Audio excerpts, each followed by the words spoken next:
everybody, it's Missy from Shimmerz again, and today I wanted to show you a fun technique that you could do for a background for a layout or a card or any type of project using your Shimmerz paints and some Q-tips. I remember back in high school in my art classes we studied Pointilism, and that was using teeny tiny dots to create a picture or a painting. And I thought, hey, I want to try that with some Shimmerz and some Q-tips in a style of bigger dots.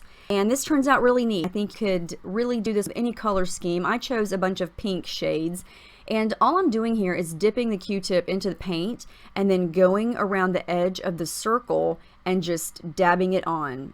Dot, dot, dot. And I'm trying to put the circles close together around the edge of the circle and then space them out as it gets further away from the circle. And then I'm going to wind up taking off the circles that I punched, and you'll be able to see the shape created from all of these dots.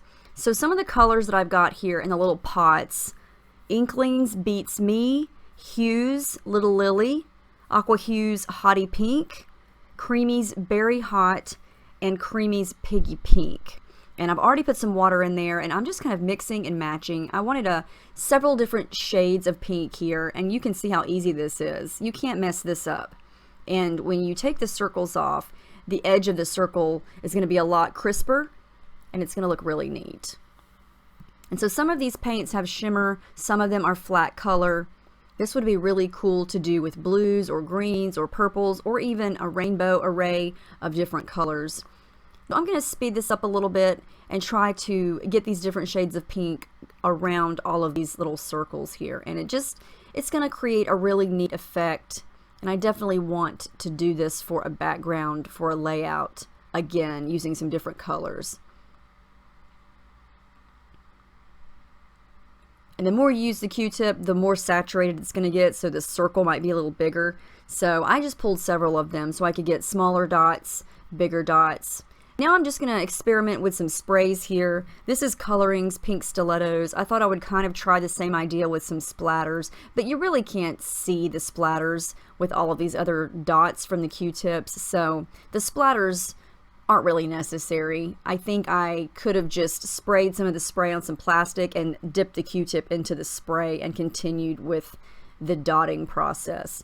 But that's Vibe's Sweetheart there. So I decided not to use any of the other sprays that I had because I liked the way this looked.